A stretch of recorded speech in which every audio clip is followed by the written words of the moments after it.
welcome to Facebook.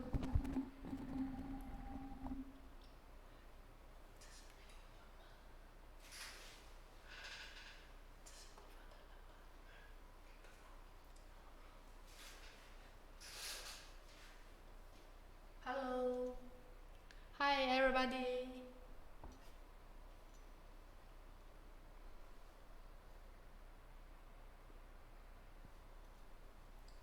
Hello. Can you hear my voice?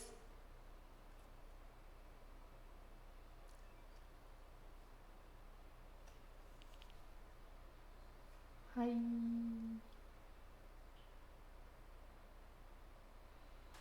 Okay.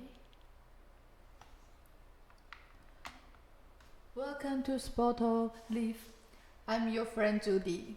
Today Ray is going to talk about MPLS, Label Distribution Protocol. Hi, hello, welcome to SPOTO Facebook Live. Before Ray speaking, please allow me to tell you the situation about the lab exam seat. This figure is about the Cisco exam participants. As you can see, the crazy data of Cisco exam participants has increased about 48%. Since Cisco announced next level Cisco certification on 10th of June in 2019. If you want to attend Cisco CCIE lab exam before 24th of February 2020, please hurry up to book your lab exam. Since Cisco announced the next level Cisco certification, there has a lot of candidates book lab exam seat in case of no place to take their exam. So please hurry up to take your lab exam. I understand some people want to take practice first and then book the exam. If you're studying with SPOTO now, you only need 3 months to practice your lab exam. So you can book your lab exam. Hello. So you can book your lab exam in October. Now scan this QR code or click the group link to join SPOTO Cisco study group and take your lab practice with SPOTO.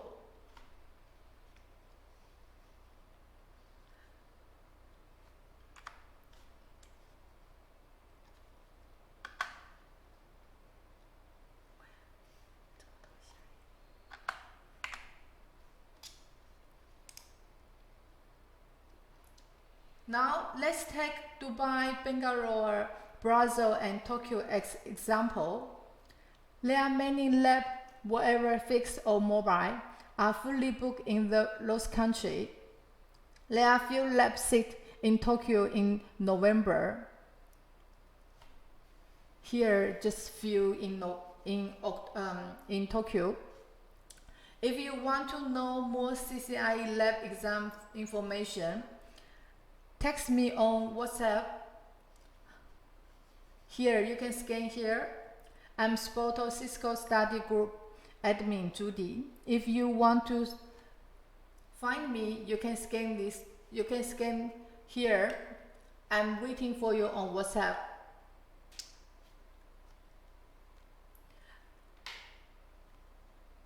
Now let's welcome Ray to talk about MPLS Label Distribution Protocol. Welcome, Ray.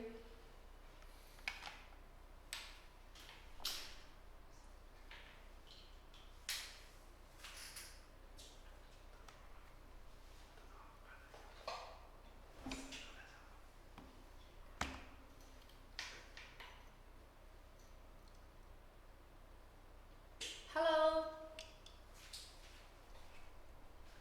Do you have any question you want to ask about the lab exam seat? If you have any question, you can ask me. I can answer for you now.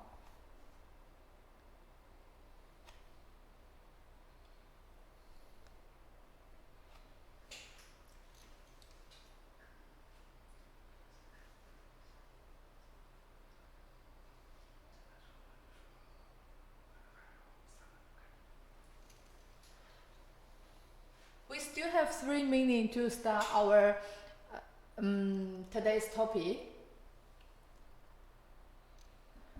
Let's wait more people to join our SPOTO live. I see more people join us. Where can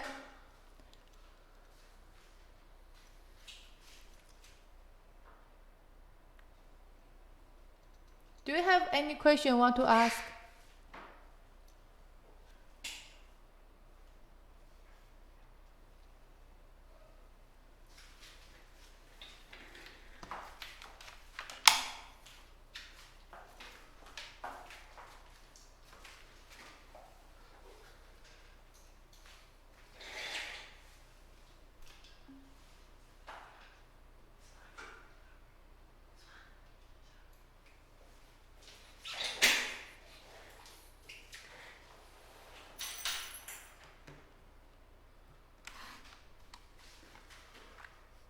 Okay, hello guys.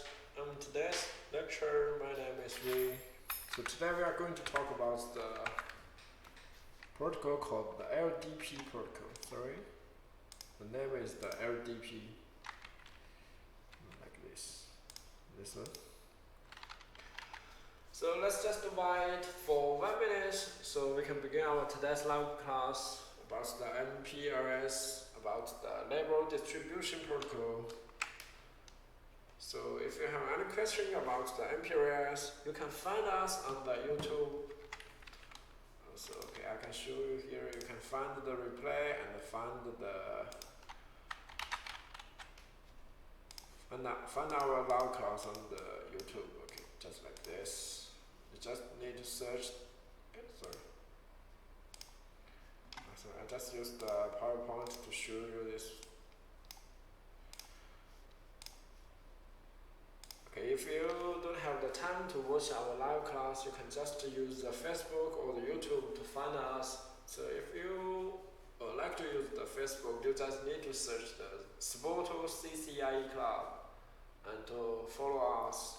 And also, if you would like to use the YouTube, you just need to search the SPOTO here, and you can find us. This is our homepage here. Don't forget to follow us, and we will continue to provide the free live course, and if you miss the live course, you can find the recorded video on our homepage.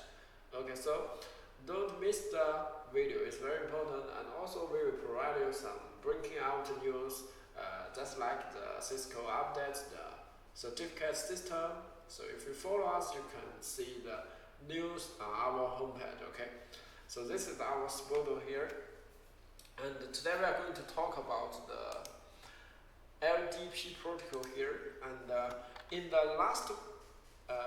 2 days ago, yes, we just talked about the MPLS protocol, and we know that the biggest difference between the MPLS and the IP protocol is IP protocol. When we use the IP protocol, the router will forward the packet according to the IP address, but when we use the MPLS, it means the routers, the device will forward the packet according to the label. So this is the biggest difference. And we know this, how does the router distribute the label, and how can we let the routers establish the label switch paths. And we just do a little experiment to show you, and at last we learn about a function called the PHP function, and it's the penultimate hop pop. And so it's the default configuration, it's the default function of the LDP protocol. Okay, so I hope you still remember this. So if you forgot this, you can find the recorded video on our Facebook and YouTube live. And so today we are going to talk about the LDP protocol and more details about the LDP protocol. Okay, and so today's course we are going to talk about 3 parts. The first one was the LDP protocol, and third one how to distribute labels by LDP protocol, and third is how to configure LDP protocol. Sorry, the configure. This one is config, not configuration.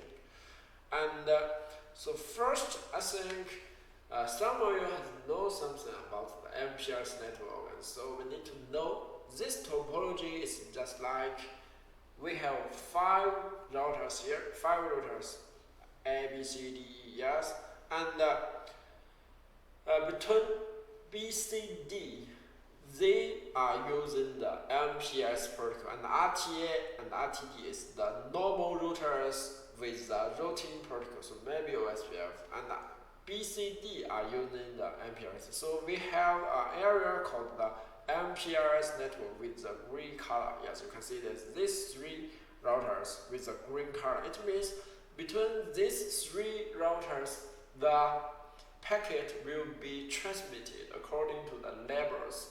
Okay, so we need to know this. If RTA try to find the way to the RTEs 4.4.4.4 this network segment. So what's the whole process here? I hope you can know this. So first time we can call this network, the name is net N1, okay? We just call this network N1.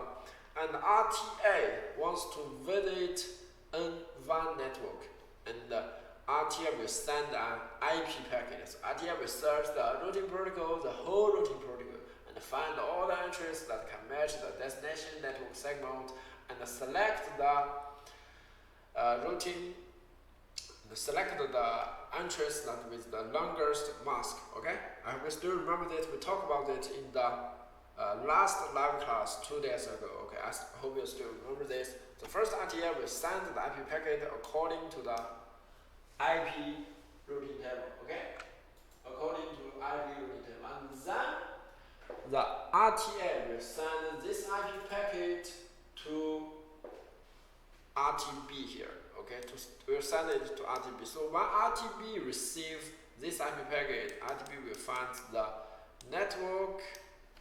The destination network is N1. Okay, the destination is N1, and then the ITB will find how to go to the N1. But actually, RTB is using the MPLS protocol. So it means RTB will add a level here. Okay? So RTB is the edge of the MPLS network. So RTB first receives this IP packet, will check the destination IP address and search the way how to go to this one.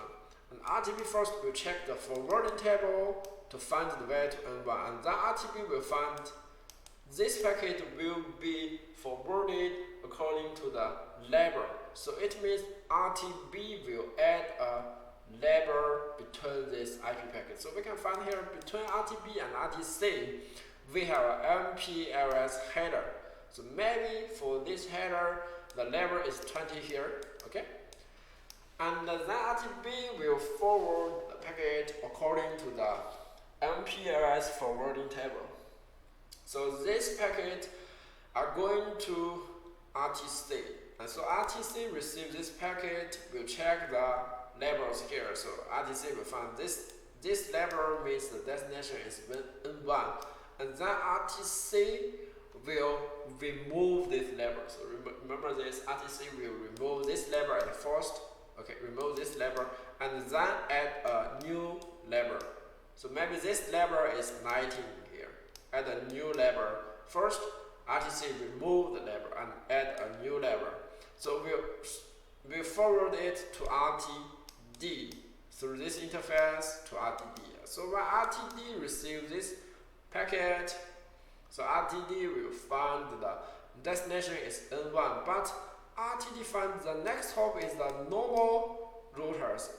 RTE can't recognize the labels. You know, this RTE can't recognize this. So it means RTD can only send the IP packet, not the MPLS packet. Okay. So RTD will remove the label before forwarding the packet. So this label will be removed, and then RTD will send the normal IP packet to RTE here. Okay, so when RTE receives it, it's just a normal IP packet, and then RTE will send it to N1. Yeah, so this is the MPLS network, RTB, RTC, and RTD. In the MPLS network, we'll use the label to forward the IP packet here. Okay. So for this one, we have a destination IP address is this one of N1. So we have a label with the destination address N1. Yeah, so this is called the FEC. So it's called FEC here. Okay. Okay, so can you hear me? Can you see my screen?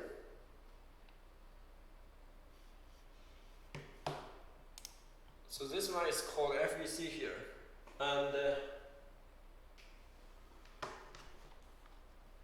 for this one, I think some of you have learned it in the last lab class, yes. And so I need to ensure the live is okay. Okay, so we can continue the live. And we have a destination 4.4.4.4, and we need to go to 4.4.4.4. Yes, so we need to have the label to tell us how to go to 4.4.4.4. So it means the FEC. So it's called the forwarding equivalent class. And so the meaning of this is a group of packets that proceed in the same way. Okay, so it means they have the same destination and they will be forwarded through this path. Yeah, just like the red line from left to right. So it can be called LSP. It's the label switch path. It's a path, and for this error we have just like a path. Yes, the packet will be forwarded through RTA to RTE from left to right. So it means a group of packets that proceed in the same way.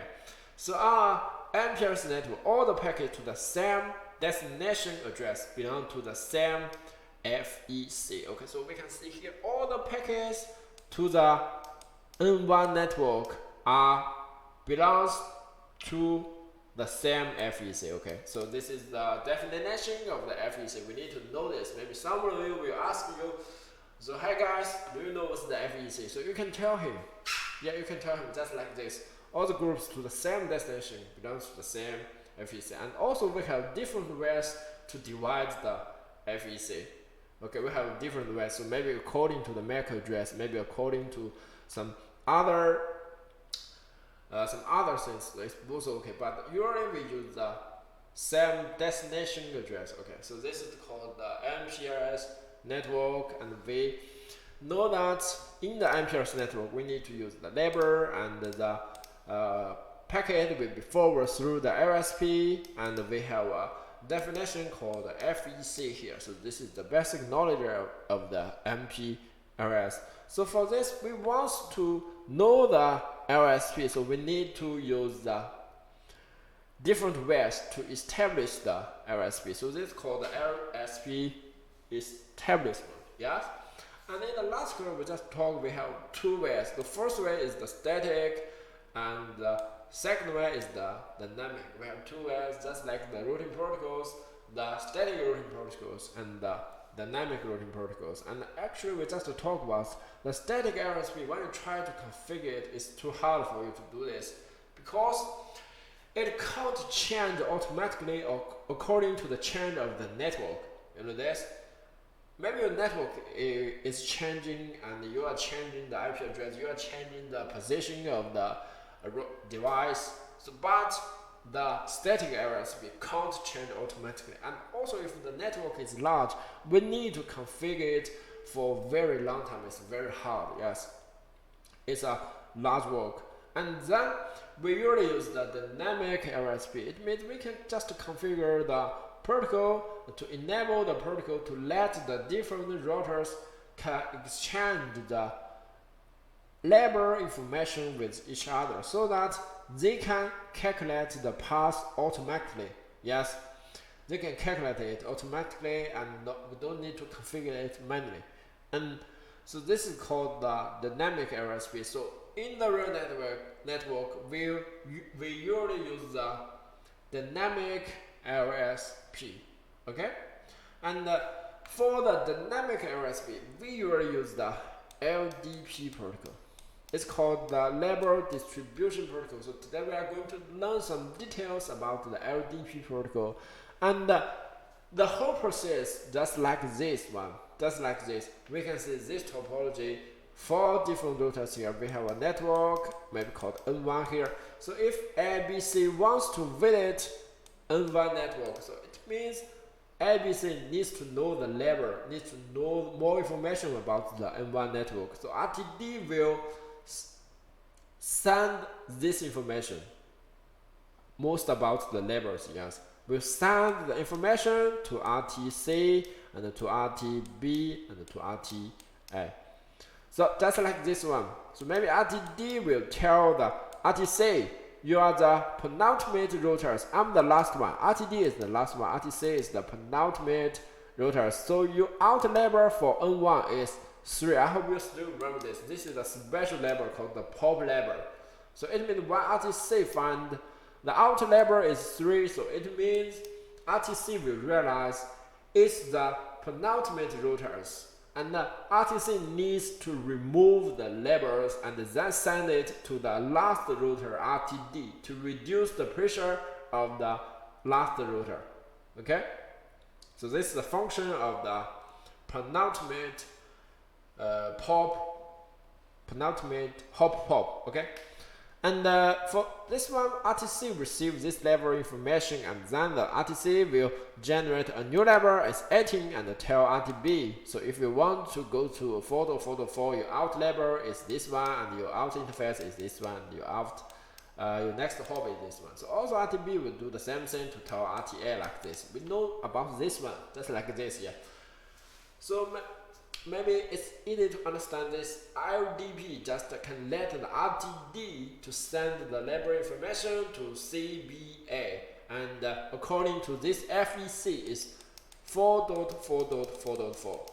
So this is how does the LSP to establish the how does the LDP protocol to establish the LSP. And next we are going to learn more details. Okay.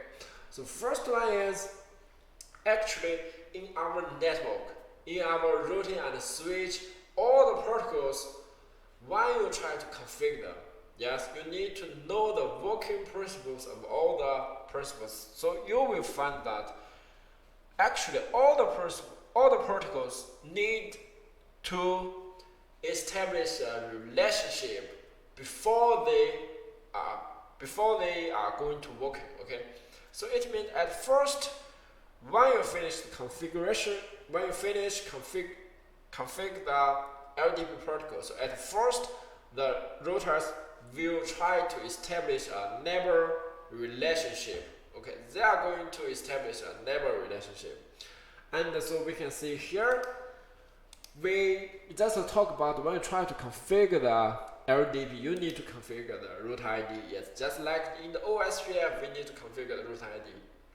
Okay, so first you need to configure the root ID to each routers. So 1.1.1.1 is the root ID of RTA, and 2.2.2.2 is the root ID of RTB.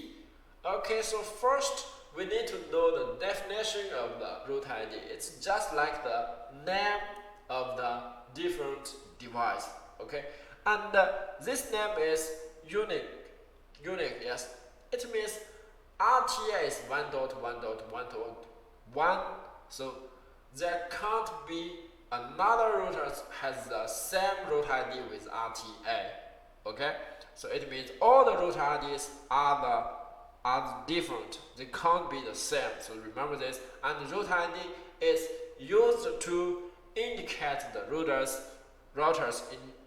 uniquely. Okay, so this is the definition. I repeat it again. The root ID is used to indicate the routers uniquely. Okay, so this is the first step. We need to know that before the routers try to establish the relationship, they need to have a name. So the name is the root ID.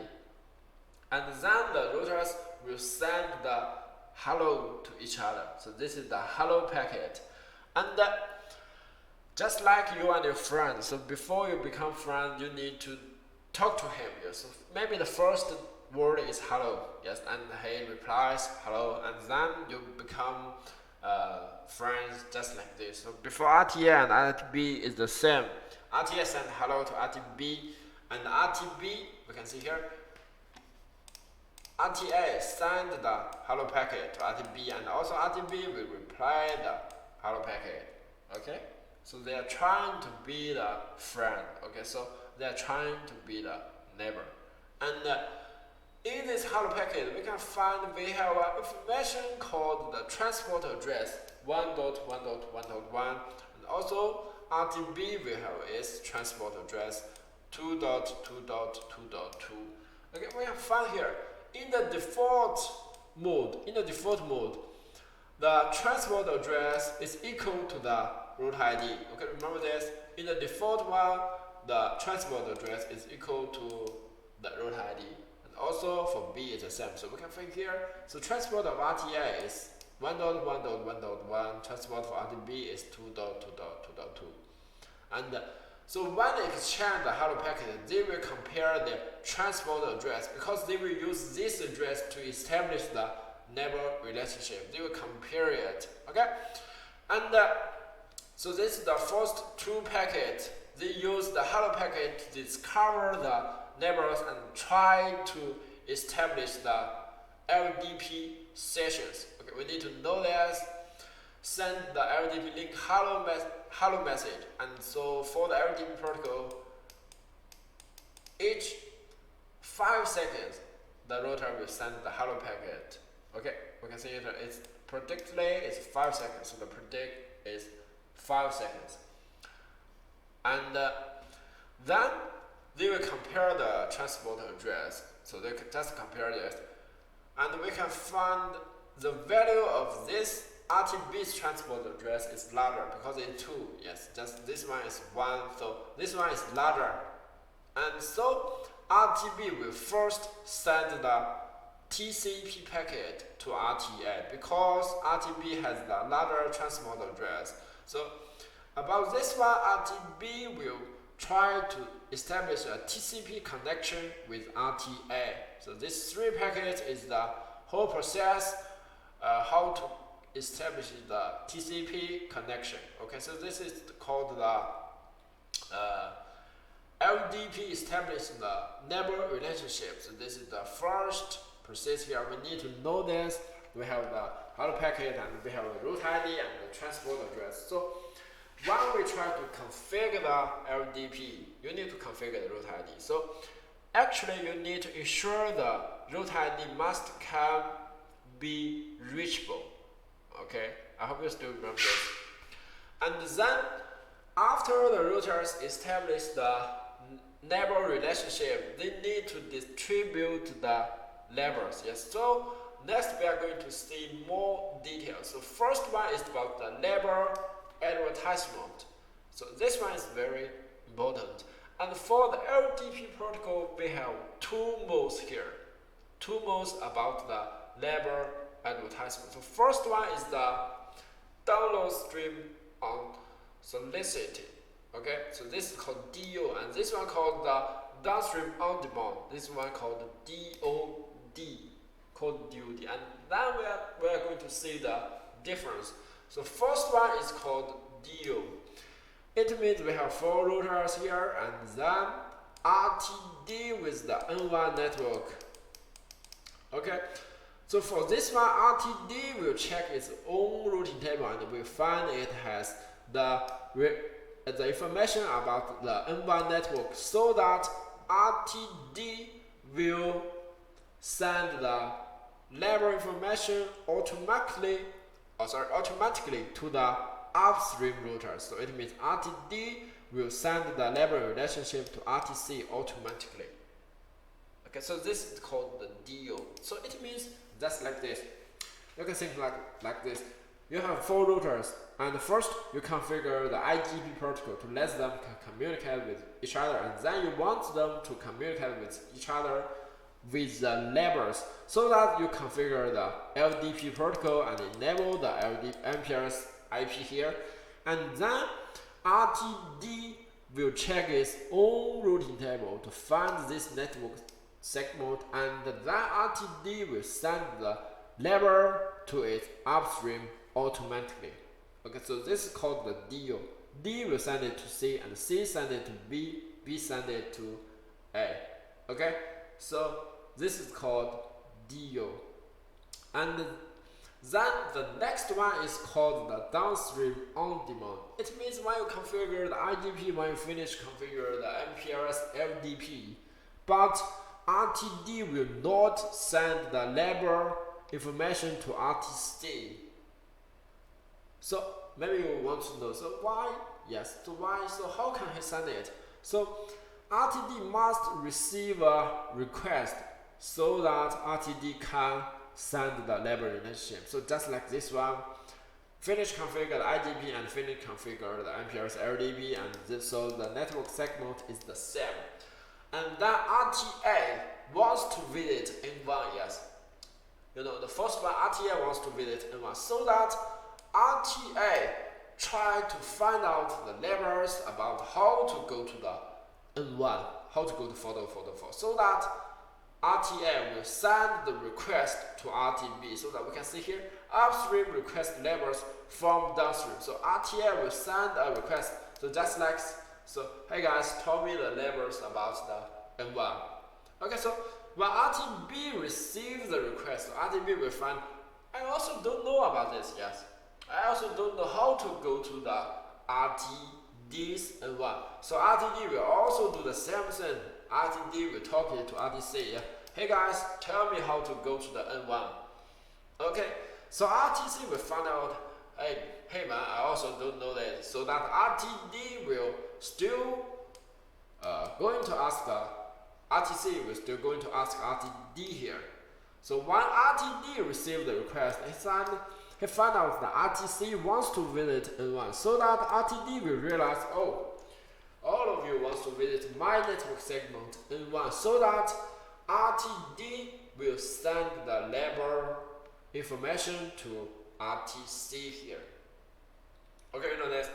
So it means you ask me, I tell you. If you don't ask me, I won't tell you, just like this. This is called the downstream on demand. So RTD received the request, RTD will advise a label after receiving a request, and RTC will advertise a label after receiving a request, and also B will send it to A.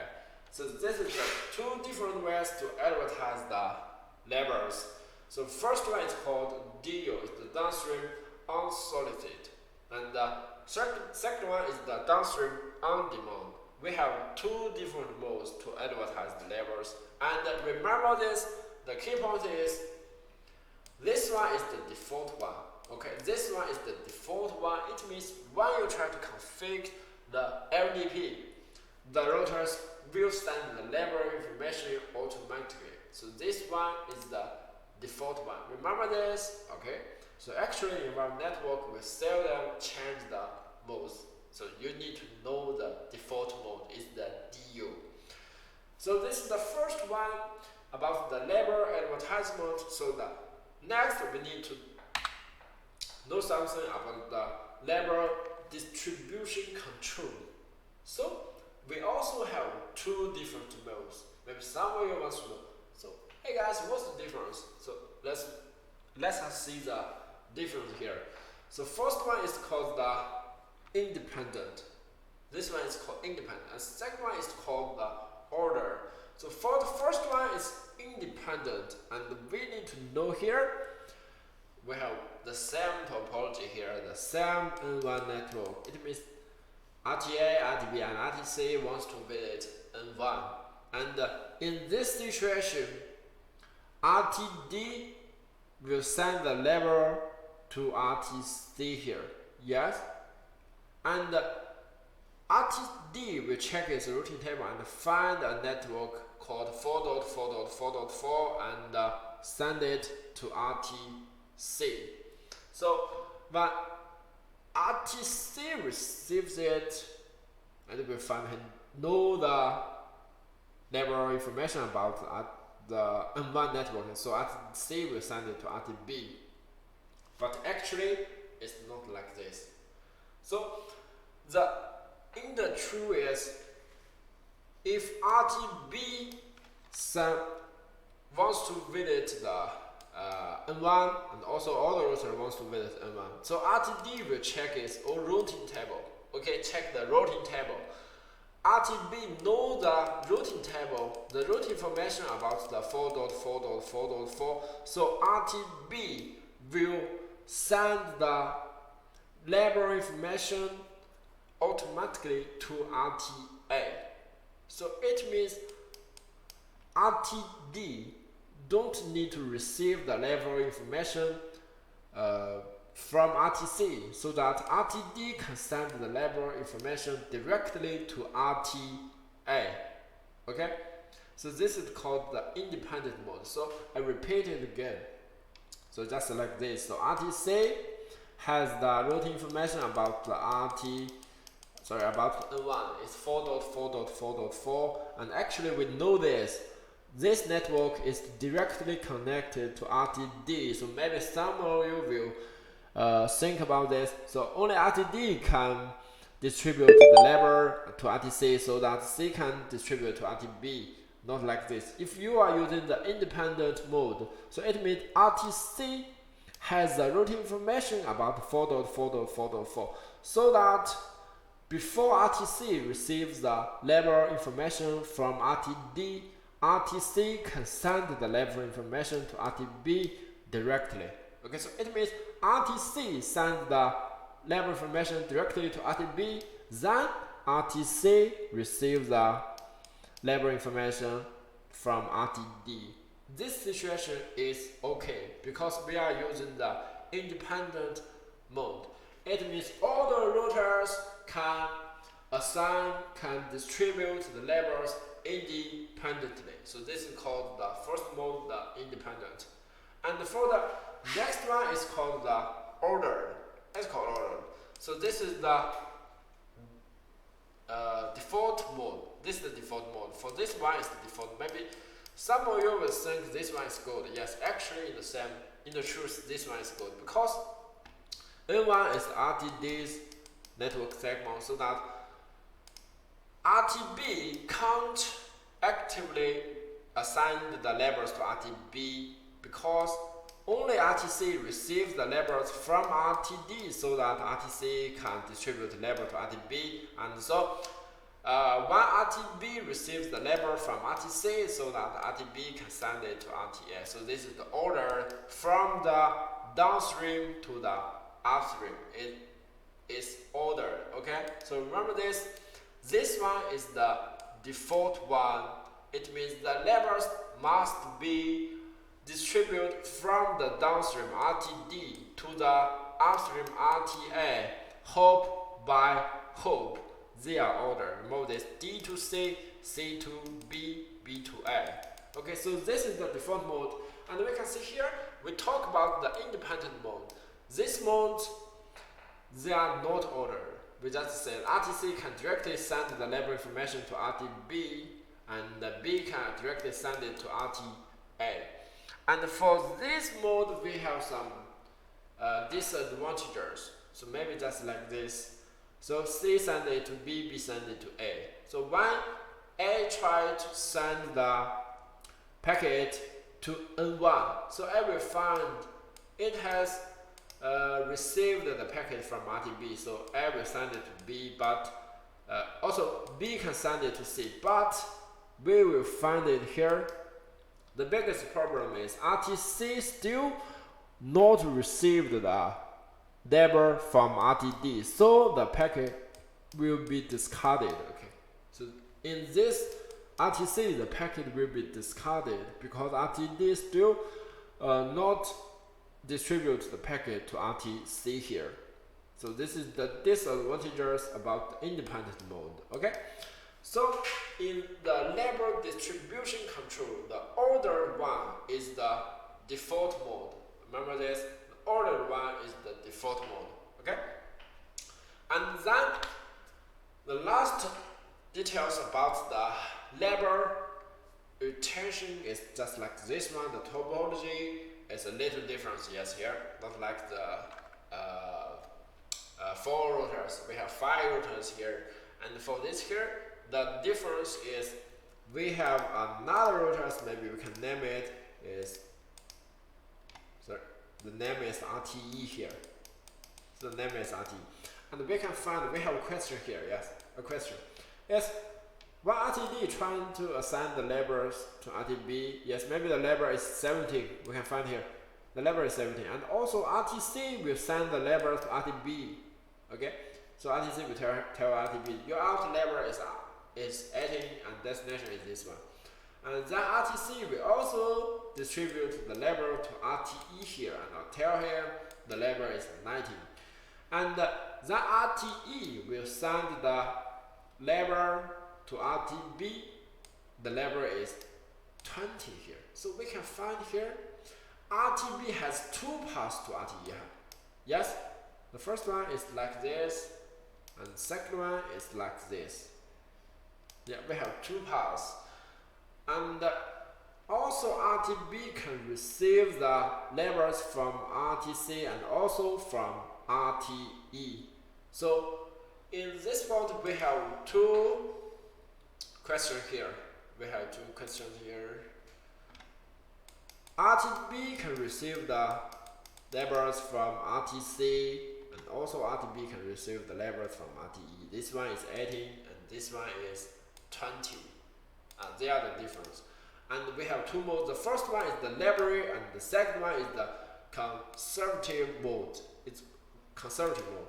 So it means if we are use the laboratory mode, RTB will retain the labels received by the RTC and RTE. Okay. Also for this one, it will receive the two labels from RTC and RTE here. Okay, these two labels, RTB will all keep these two labels, but only this one is active. You know that? This RTB receives two labels, but if you are using the library mode, RTB retains the label received from RTC and RTE. It means two labels will be retained. Okay, two labels will be retained. But these two labels, only this one is active, because we know here when RTB tries to visit RTD according to the routing table, the next hop is this one. So it means these two labels, this one is the optimal label. Okay, this one is optimal. This one is not optimal. This one. So this one is backup. Okay, you know that? This one is backup. This one is active. And so this is called the library mode. Okay, so if you are using the conservative mode, it means RTD will not receive the label. Okay, so this one is run. This one is RTE here. Okay, this one is RTE. So it means RTD will not return the labels from RTE here.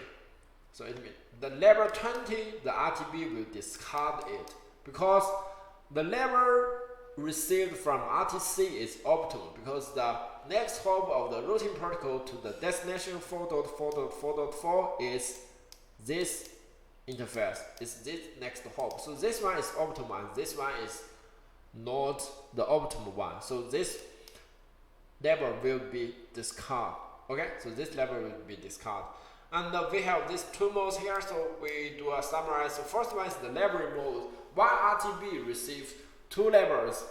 All the labels can be returned, but only one can be active. This one is the next hop of the destination IP address. This one is active. All the other labels are backup. Okay? So if you are using the conservative mode, it means only one labels can be returned. All the other routers are discarded. So if the active one is down, so the RTB needs to calculate it again. Okay, RTB needs to calculate it again. So this is the two ways about the label retention. We have two ways: library mode and the conservation mode. Okay, so we can do a little summarize. We talk about the details about the label advertisement. We have two modes, the DU and the DOD, and this one is the default one. And for the label distribution control, we have two modes, the independent and ordered, and this order is the default one. And also for the label retention, we have two modes. The first one is the library mode, and the second one is the conservative mode. And these two modes has the different advantages and disadvantages. We just talk about this, okay? So the conservative one can save the resource about the label, okay? Can save the resource, can reduce the pressure of our network. So this is the difference and the advantages about the different VS, okay? And so next we're going to talk about the configuration. So the configuration actually we have done it in our last live class. So the configuration actually is easy, yes. So the configuration is easy. And for this part, first one we need to enable the IPCF, so the default mode is enabled. And then this one is also the default configuration is enabled, because the default label distribution protocol is called LDP. And then first, remember this, when you try to use the LDP, you need to let the routers establish the relationship. So you need to tell them the route ID, their names. So LDP route ID, and actually we usually use the loopback IP address to use as the route ID. So actually we use the interface loopback 0 first, and to force it to become the route ID, and so that the RT and RTB will extend the hello packet. Do you still remember this? The hello packet, and also this hello packet with the transport address information. Just in this page. Yes, in this page. This is the route ID. This is the route ID. And then you need to interface the interface. So maybe RTA is E0/1, RTB is E0/1, and E0/0 and E0/1 to enable the MPLS IP. Also RTC and RTD is the same.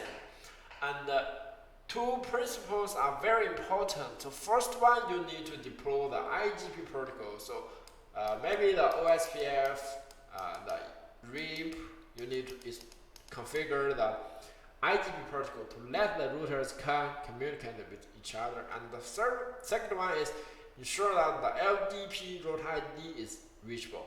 Okay, so this one is very important. When you try to configure the loopback address to become the route ID, don't forget to network the loopback network segment into your route ID process. So don't forget that to make the route ID be reachable. Okay, so these two principles are very important. So maybe sometimes you will find your routers can't establish the relationship normally. So first you can check whether the route ID between different routers can communicate with each other. Okay?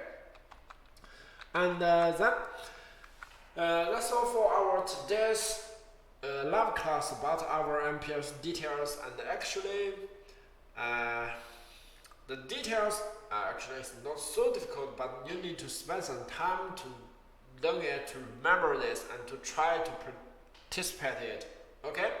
And our spotoer will continue to provide free live class, and don't forget to follow us. On Facebook, we use the spotoer CCI Club to follow us, and we have some live courses to tell you some serial knowledge about the CCIE, about the CCIE lab, how to pass the CCIE, how to get your certification, and also you can find some important videos maybe about our live class, and also about some important news. So I repeat it: Facebook, the spotoer CCI Club; the YouTube, just spotoer. Don't forget to follow us. Don't miss the important news. Okay, and then our spotoer also provide you the lab material about the CCIE. Yeah, so also some different tracks. So we have some reporters here. If you want to get your routing and switch CCIE certification, so you can contact us because in the next year, February 24th, the Cisco will change the certification, will update the certification system. So we still have maybe more than 200 days to get your CCIE certification, and also I promise you it's enough. So we can provide you the exam material. It's the same with the real exam. So you can participate in our SPOTO's server, and our tutors will arrange you a time plan to tell you each day you maybe spend 3 hours to practice, and you can take 3 months to get your CCIE certification. And okay, so this QR code is our SPOTO's WhatsApp QR code, so you can scan it to add us. So in this group we have different students from all around the world, and they all want to get their CCIE. They all want to learn the knowledge about the data communication, and also about some maybe different tracks, maybe the security, maybe the data center, maybe the cloud. So you can communicate with them in this group, and also our teachers are in this group. If you have any question, you can contact us in this group. And last, in this group you can find our staff to get your exam materials, and we can provide you this service. Okay, so last 2 things is follow us and join us. Okay, so that's all for our today's live class, and thank you very much, and see you. Bye.